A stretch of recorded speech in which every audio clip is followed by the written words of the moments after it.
To tell you the truth, there is a mixed bag of news when it comes to sustainability. There is efforts in corporations that have been done. There is some positive signs, which is great. There is increased focus. A significant number of companies have started prioritizing sustainability.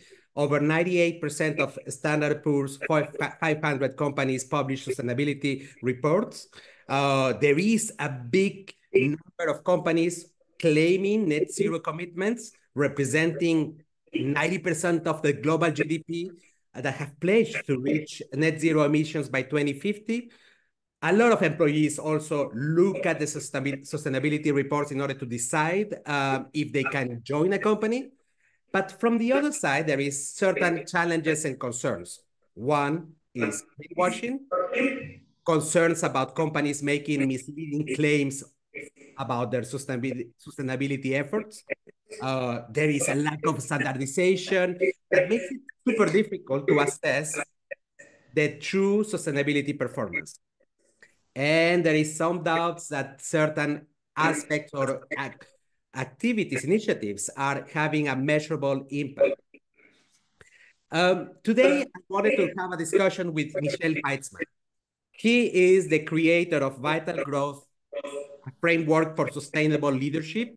He's the founder of Ignea, a company focused on transformative journeys for leaders. Michel has been working in several C-suites, Fortune 500 companies. He has been a strategy advisor for many others and board member of several organizations in the areas of environmental sustainability of his home country, Switzerland. Michel, it's so nice to have you finally as a guest of the Growth Hacking Culture podcast. Thank you, Michel. Thank you, Ivan, for having me. It's so great to see you as well. Discussing an important topic. Exactly. But listen, I'm really interested about what triggered, in fact, the move after being from in the side of executive leadership in different companies, in the business side, how triggered this move into sustainability, environment protection? What was the trigger? I'm going to tell you a Siberian story. Once upon a while, I used to work in Siberia, and I was based in Novosibirsk for Philip Morris, actually. And I was actually amazed at what I saw, the vast expanses. I mean, everything was National Geographic, absolutely gorgeous stuff. And then I go to my local supermarket and I find myself in front of the bottled water. And I see Evian in a plastic bottle. So the water from the lake here at home, all the way in Siberia, 2,000, if not more kilometers away. And I'm thinking, how can it be that water from the lake made it all the way here? It just didn't make any sense. So that was a little bit like the drop too much, right? I mean, to stay with the water. So when I retired from Philip Morris, I took it upon myself. Okay, let's do something about it. But what is interesting, Michel, is that on one side you have been working with companies that some of them might have certain strategies regarding sustainability, and some of them may have completely bullshit strategies that they claim that they are doing something. And sorry for the harsh word, but you know me already. I have to call it as I feel it. So how did you say, where do you draw the line between this is normal business and this is something that where we need to change? What is your feeling about it? Well, you said it yourself in your introduction. As long as there is no standardization, it's very difficult for you to understand really what's going on. All the companies, as you pointed out, have some kind of sustainability report that is going on. But however, you look at all of them, and there is a lack of transparency because of the lack of standardization. So you don't really know, it's like they might emphasize minor eco-friendly things. I mean, last year, for example, the new Apple Watch came out and it was zero emission product because, they were planting trees in South America or something along those lines. And then somebody called them out, a third party said, hey, are you really sure that it's a zero emission watch? So there is plenty of claims, and for the common mortal like we are, it's very difficult to find out really what's going on. And there are notable examples of greenwashing that have been going on for a while. I mean, the recent example, vague or broad claims without the specifics. I mean, this has been the case of Nestlé. Our friendly Nestlé, not far away from us. The products are sustainable, etc., and there was no evidence. So it was almost like a marketing ploy. We don't know if they were or not, but if you don't back it up, if the company doesn't back it up, I mean, it really might create a problem. I mean, you remember the Volkswagen issue with the diesel cars where they were playing with the yeah? I mean, imagine, that was 9 years ago already. And, they were cheating on emissions. So with software, there was H&M in 21, which was talking about the conscious collection. And it lacked transparency about the sustainability claims. So there is a lot of confusion in that, and I think even today, I mean, Chevron last year, today in the news, ExxonMobil, trying to get those minority shareholders out of the way because they're pushing the sustainability agenda. So in reality, unfortunately, we don't really know what's going on. Michel, but so as you said, for the most of us, it's very difficult to understand the truth from the reality. So is there any way to have like red flags of a company that might be greenwashing? Is there a way to detect or at least the right type of questions to ask in order to understand if a company is greenwashing or not? Well, it's a little bit like in, I think it's Minnesota, Missouri, show me the money. I mean, show the numbers. I mean, try, make sure that you understand the reports. I mean, you cannot take them face value at this point. So, it's almost guilty until proven innocent at this point, because there've been so many scandals and so many, lack of transparency that was going on that it's not believable. Unless there is a clear reporting verified by a trusted third party, then we're okay. So red flags are typically, I make a claim, I don't back it up. Or I talk about, I talk about a minute thing and I kind of hide the rest. Think of the big oil companies doing all this wonderful with all the wonderful things with renewable. We have a major problem. We haven't figured out yet how to get rid of fossil fuel.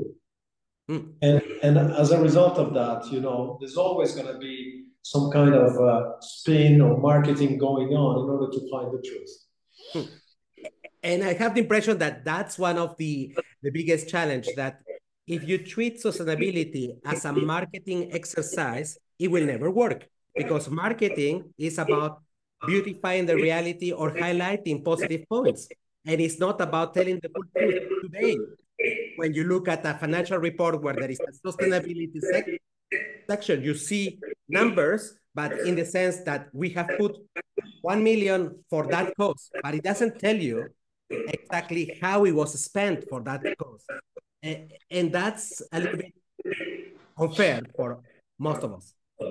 It is, and it's very difficult to actually go net zero. I mean, I decided to go net zero. So there is a wonderful company here in Switzerland that does carbon capture, right? And I went to their site and I decided, okay, I'm gonna buy all the carbon I emit, and I want to ensure it's captured and put it back in the soil in Iceland somewhere. And it actually turned out that by paying, I don't remember the amount, but I could buy something like, they would remove 15 kilos of carbon.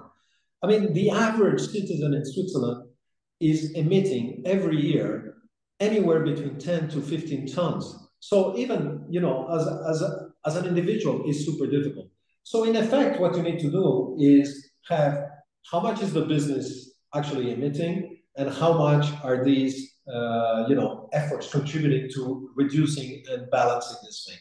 Now, you said it in the introduction as well, 2050, we're going to be net zero. 2050, I probably will be dead, but I am a little bit skeptical. Like, can we do it? you know. So there's new technologies need to come on stream at this point. But it would be good if this is how much we emit, this is the effort we're doing, and then you have a very clear picture, like you have in a P&L. These are the revenues, these are the costs, this is the profit. And, you know, we're still lacking this transparency, the numbers, verified, like the financials of a corporations by accountants or by the big, whatever the number is left at this point. The big, at my time it was big six, now it is big three, or accounting firms. Same thing should happen with the ESG. So, sorry. It looks that many of the leaders of organizations are taking responsibility as an exercise to be portrayed positively and not, they don't feel accountable about the real results. I think hang on a second. I think that's almost a dangerous generalization. I mean, you know, we are all humans, and I still believe in humans. And you know, humans have created this mess, and eventually the humans are going to solve it or not. Remains to be seen. But they are good leaders in the sense that you are, you know, not everybody is being cynical and saying, "Oh, I'm going to do something about it," and they do nothing. They are good leaders, and I'm encountering a lot of leaders through Ignea where, you know, there is a genuine concern. It's not only about profitability, it's about my company, and it's about the community. There is something to be done for sustainability, and even they are not even talking about sustainability anymore. They are talking about regenerating, you know, so revisiting the whole business plan. So that is the future, and it's coming full stream. Not only, yeah, multinationals, of course, they talk about it, but in small business as well. So, you know, hold your horses. There is hope. You're right. You are right. I have a tendency to overgeneralize, but there is still, let's say, a substantial portion of leaders who might, why not, consider that greed benefits for shareholders are more important than what is going to happen to our bloody planet. And by bloody planet, I also include employees, because sustainability is not just about protecting the planet, it's protecting the people that you are managing. So is there a way that consumers, employees, and even investors can hold corporations accountable? Is there a way to give them some slaps in the face so that they act on that? Listen, there have been a lot of consumer activism. I mean, the case of Nestle is a case in point. You know, what are you guys talking about? So there are, you know, we don't buy this stuff anymore. So that happens. There are investors that are doing something about it. That's the example of ExxonMobil right now, where minority shareholders are demanding a better sustainability policy, sustainability measures. So all of this is happening. My conviction, though, is the employees have a huge role to play. Why is that? With I am a co-founder of the Climate Coaching Alliance chapter in Switzerland, so it's called CCA, and we conducted a survey. And what we found out is that, hold yourself, 2/3 of the people that answered the survey said, my company doesn't do enough, and that makes me uncomfortable. So this is where, you know, I thought, hey, maybe we can help these people, and this is why Ignea is doing what we're doing. But if you think about it, this gap between the personal values about sustainability, about the planet, versus I work for a company that put profits before the environment, that is something that can definitely be leveraged and will be heard by the leaders. Of those, yeah. And I guess that affects a big range of employees, because Gen Zs are very sensitive to the topic. And then we have all these guys that at the age of 40, like, starts asking themselves that good questions. Why am I doing what I'm doing? Is it enough to have a good package, a good salary in this company if you don't give a damn about the environment or about people?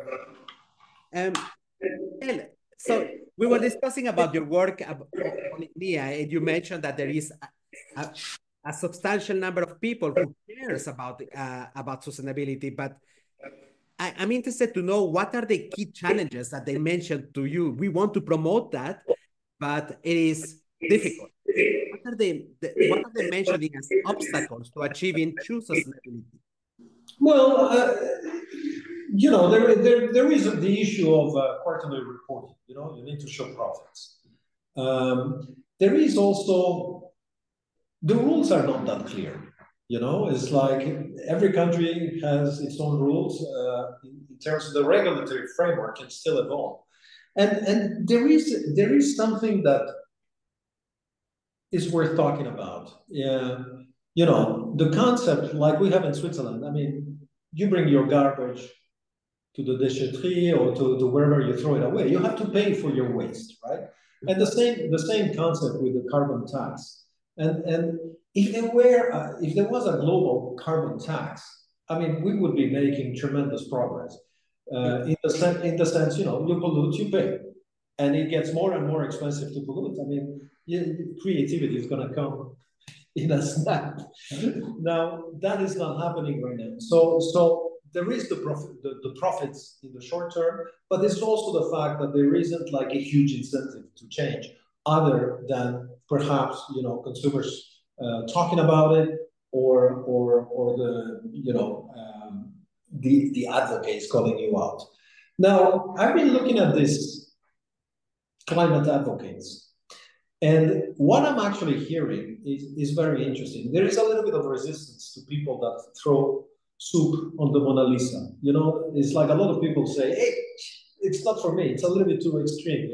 So there is this resistance going on, and it's almost like, "Don't tell me what to do." So that is something that I have identified.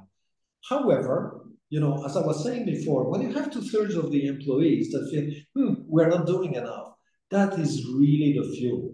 I am a deep believer that the real impact for this corporation is going to come from the inside. A great leader, the employees, it's like, we need to do something about it. Let's go. But then, do you have the impression that leaders are really listening to their employees? Because it might be that at the top of the food chain, everybody's looking forward for the good profits, and the employees are claiming, we want some change, but nobody's listening to them. Because, by the way, in any good employee survey, aspect of sustainability is never really asked. Have you noticed that, Michel? I have noticed that with my former employers. Nonetheless, it's something that they should build in, because it's part of the pride. It's like, if you go back home, you can tell your friends, your family, is like, "Hey, look, not only I am actually doing what is right, with my garbage, with the electricity consumption, with my car, and so forth, but I actually work for an employer that cares about it and is doing ABC." So all of this is a virtuous cycle, and so. Yeah, I noticed that it's not being paid enough attention. I have hope that it will in the future. I was recently at IMD, and in all the leadership courses, there is mention of that. So there is a whole new breed of leaders that comes in and is exposed to this. And there is this exercise, by the way, is like, what do you think about sustainability? Go to the left. This is where I am. Where do you think your employer is? They shift to the right. It's like, they're not doing enough. So there is a consciousness that is coming around the companies. Perhaps not fast enough, but at least it's happening.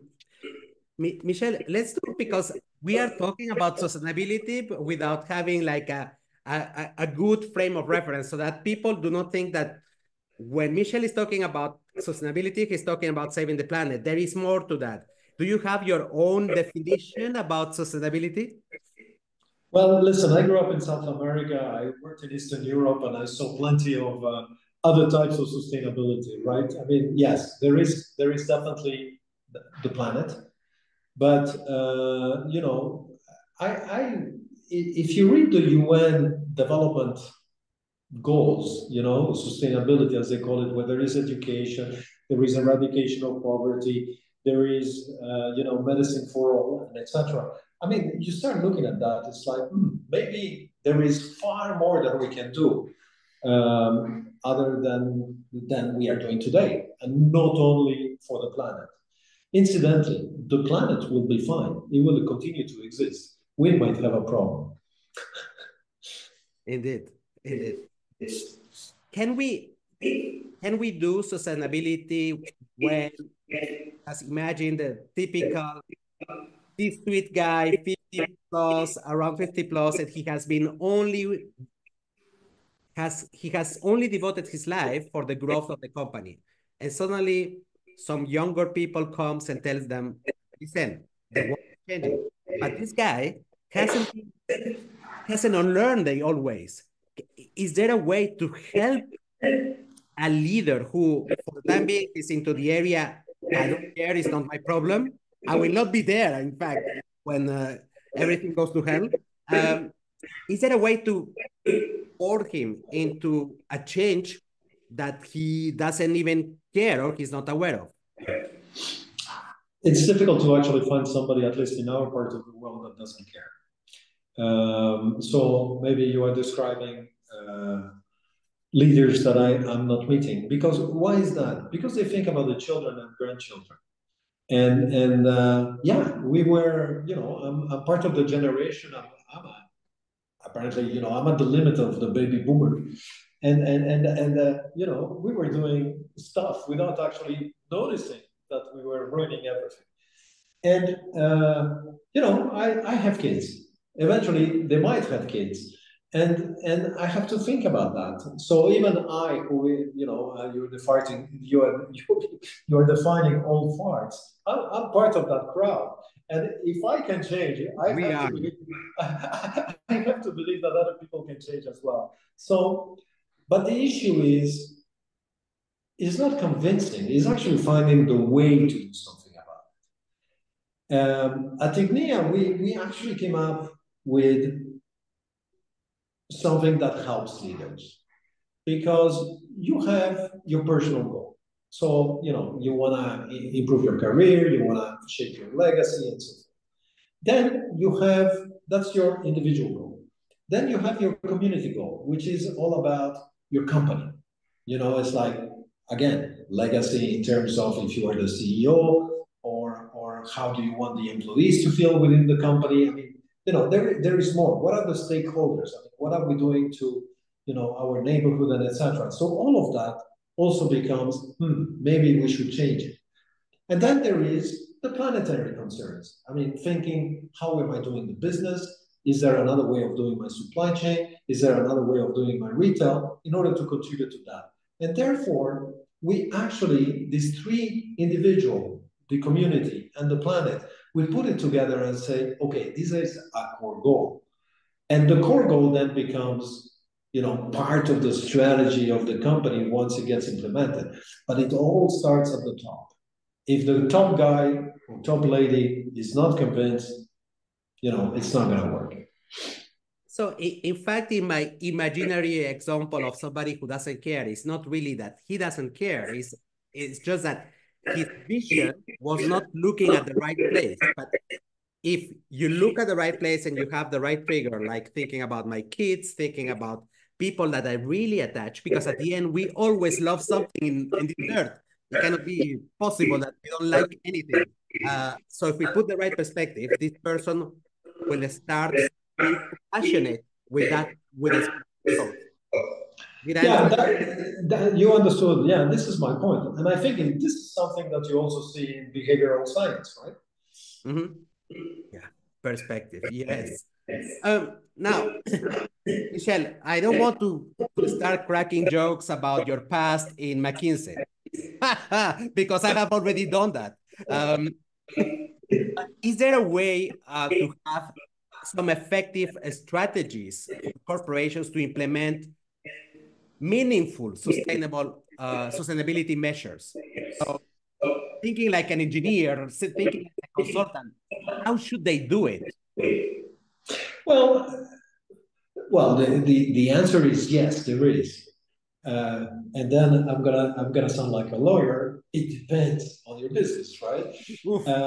But there is. I mean, you can always it's old strategy. It's just that you put a different angle to it. It's like shaping a strategy to make money. You're shaping a strategy to regenerate the environment, or at least to sustain, to go net zero. And that can be engineered. I'm an engineer, and I know yes, I mean there is a discipline in there, and it's the McKinsey way. I mean, you look at the hard facts and you figure out how to do it. Yes, it's possible.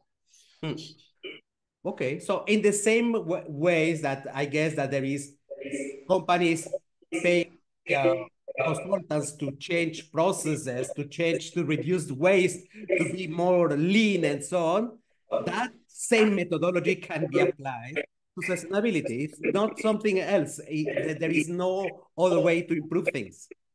No, that's correct. And we were talking before about the KPIs, the numbers verified by a third party. You can have numbers for everything that we're talking about. Yeah. And therefore it becomes fact-based. You can track it. You can, you see the deviations and then you adjust, like a normal business. It's just a different, instead of measuring money and managing money, you're managing the impact on the environment. It's totally doable.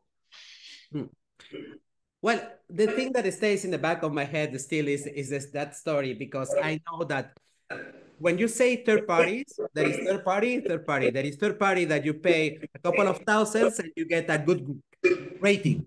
And it happens in financial world, and it happens even in the world of culture. You pay somebody, a nameless organization, they will do an audit and you will be rated best place to work. This is what I mean, there are reputable companies that do that. But it's part of the regulatory framework that I was talking about. When you are a public company, there are rules that you need to abide to. There is the SEC in the United States. I mean, they are, you have to report the numbers in a certain way using US GAAP. You need to have an auditor that looks at those numbers, that bless those numbers, and then people can trust the numbers. The same thing needs to happen on the other side of the business, which is this whole sustainability thing that we're talking about. So listen, there is improvement, there is hope, and in the sense that when I meet a leader that means it, I mean, he or she will look for the right KPI system that gives them the real numbers, or at least a number that they can track. Now, you said they will claim, they will have a goal, they will claim a number. But how can we make not only corporations, even governments accountable for whatever they claim? All these commitments that happen in an interview, they say, we are going to achieve this. And then this target is a rolling forecast that extends for 20 years more. Or then there is a lobbyist who came and bloop, the number disappeared, the project disappeared. How can society, us, Michel and Ivan, can make them commit and really close the deal? Listen, I mean, it's more and more or less, we have all the information available. I mean, it's like with the internet, with people we can talk to. I mean, if you have the curiosity of actually finding out what is really going on, you can. And therefore, we are blessed that there are many people that are monitoring what is going on. It's not like a mass movement yet, but there are some countries where there is like tremendous consciousness about it, and people in the government are aware of it. People that have businesses are aware of it, and there is like, let's do something about it. I mean, the country I have in mind, surprisingly, is France. They are doing wonderful things, and there are private initiatives, there are government initiatives, there is reporting that is done centrally. I mean, they got their act together, actually much better than anybody else. So once again, there is hope. Putting pressure is just a start. You then need to have the mechanisms and the facilities to actually make it happen. Funny enough, from one side, it hurts when you mentioned that France is doing well. We just live it by the border. And I was astonished. I spent some time outside of Switzerland for a couple of years, and I thought that Switzerland was progressing in that area. And it seems that it's not. It seems that it was some hope that I had that Switzerland was leading in the area. There is still a long way to go to improve, right? There's still a long way to go. We got a referendum now on the 9th of June on domestic electricity, and so I mean it's on the agenda. Are we moving fast enough? Not really. We can move faster.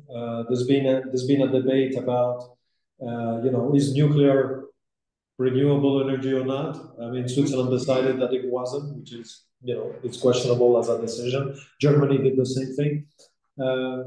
France, thank you very much. They kept all their nuclear power plants, and now they're selling electricity to us. So, so in a way, what are we talking about? And there needs to be some at least continental coordination or global coordination, similar to the carbon tax I was talking about before.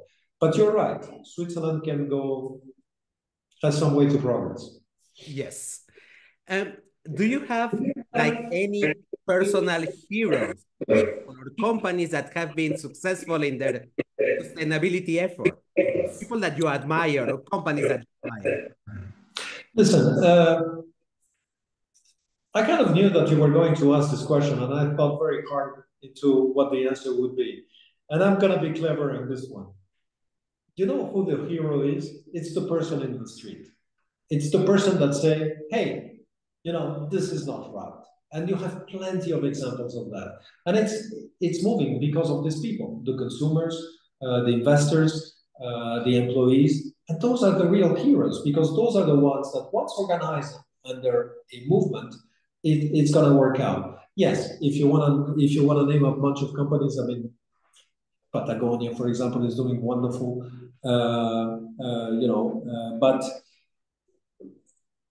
it really is about the man that you cross in the street, the individual that can do something about it. And the more we nudge them to become aware, the bigger the movement is going to become. There is a statistic that if 15% of the population wants to do something about it, it's going to get done. But that's in Switzerland, you mean? That's actually it's enough that to get things moving. Don't ask me what the percentage is today, but it's not 15%.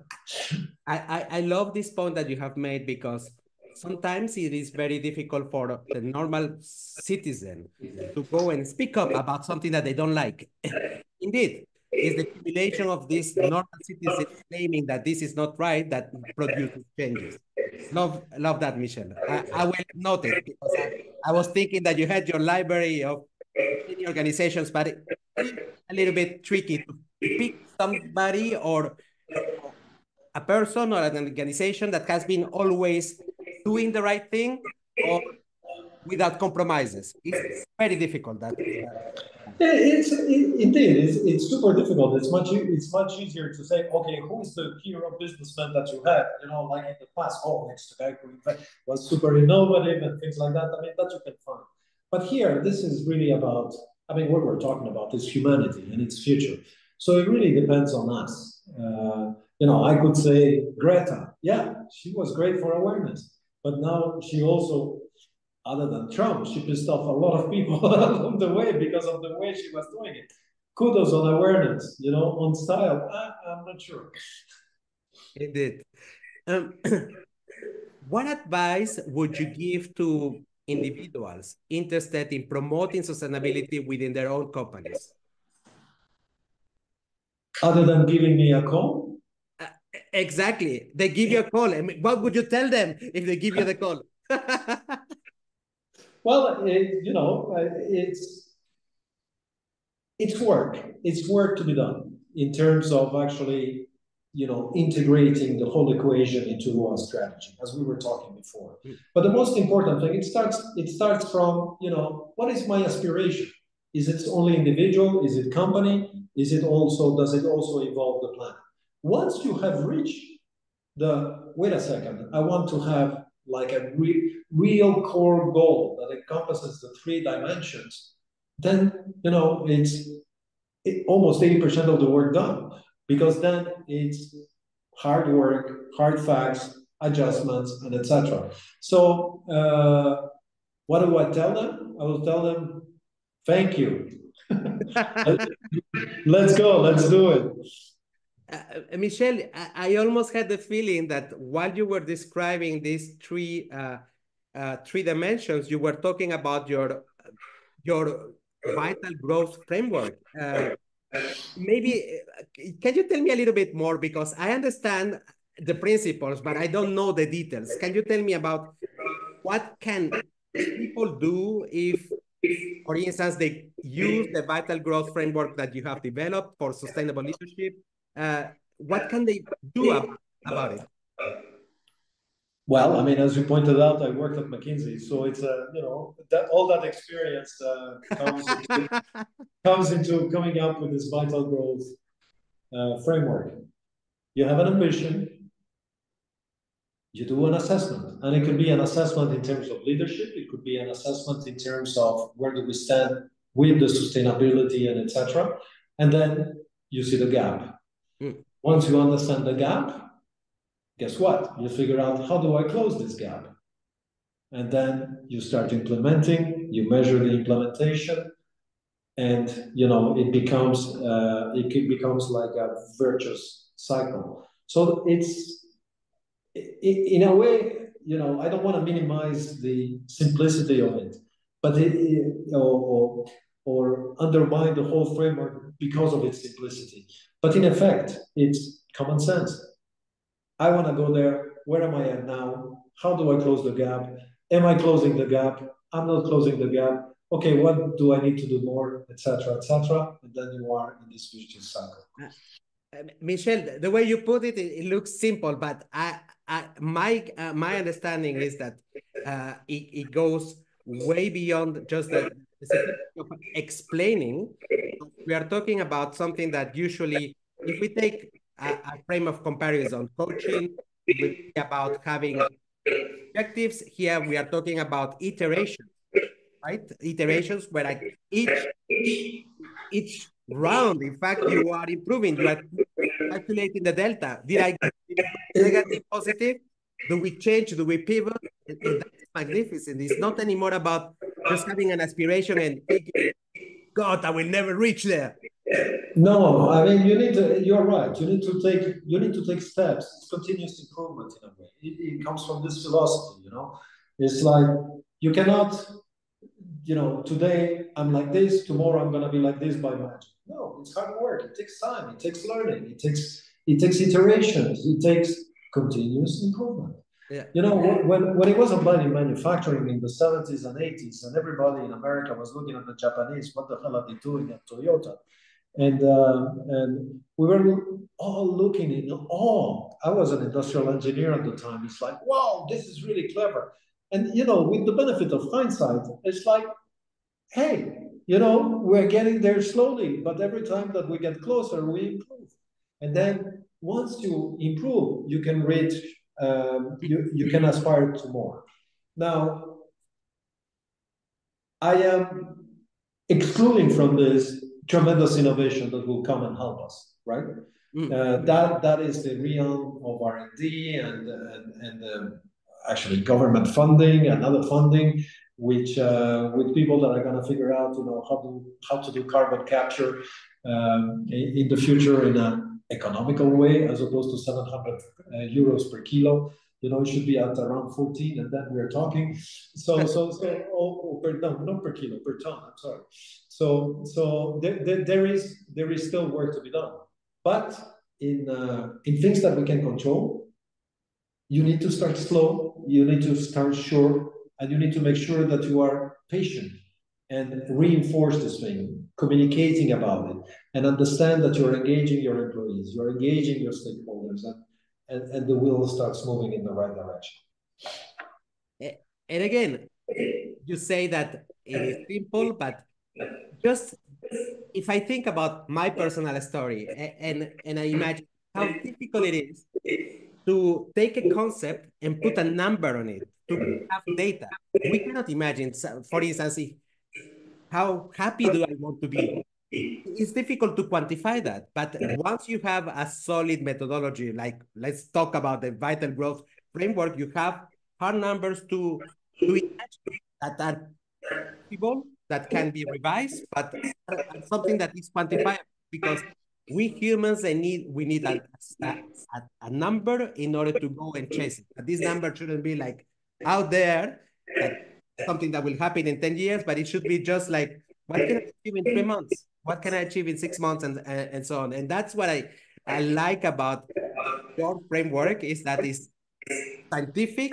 It helps, it goes with human psychology, iterations. It's not about big, I want to change the planet. It's about, I want to change first myself, and then my circle of influence with others. Love that, Michel. Yeah, that's exactly it. And you know, if you think about what do I want to achieve in a certain period of time and quantifying it, I would love to have this thing. And then you start measuring the deviation and etc. What are we talking about? We're talking about business planning, and we're talking about, you know, the people that control it and the business reviews and so forth. So there's nothing fantastically different from what we were doing before. We're just looking at a different set of KPIs. Love that. Michel, we are reaching the end of this discussion, but I wanted to understand, so if people are interested about this holistic change, either in terms of as a leader or as an individual, to change themselves, transform themselves, and also transform their environment, how can they reach you out? What is the best way? Well, I mean, watch this podcast, and I'm sure you're going to put at the bottom of it, visit ignea.ltd, right? Visit, click on here to find out.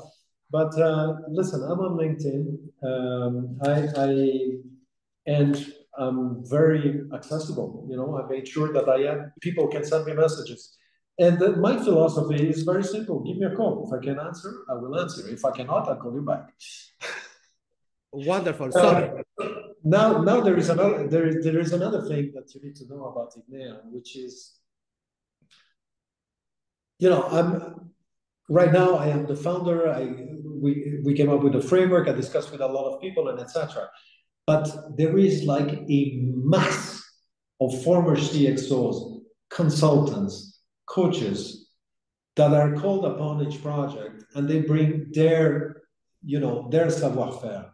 And therefore it becomes, it's not only one guy. It's really credible when you appeal to different people, you have different experiences, and they have different experiences, not only with cultures, but also with business. So that is also the strength that we have. We have a tremendous networking that can be leveraged for your project. I love this concept. I'm a true believer of this network, especially if they have something in common, either their purpose.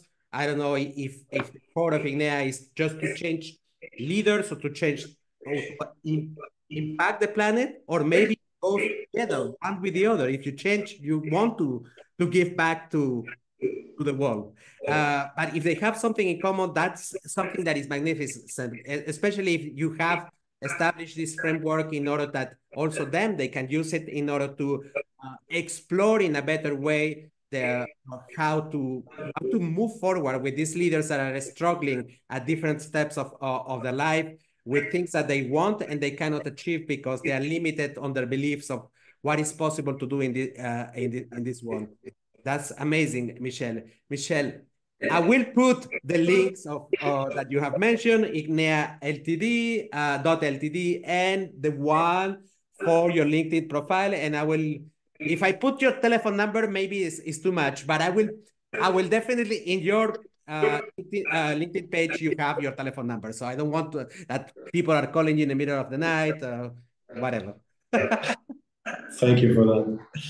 Thank you, Michel. It was lovely to have you with us today in this episode regarding sustainability, the truth and not real truth about greenwashing. Thank you, Michel. Thank you, Ivan, for having me.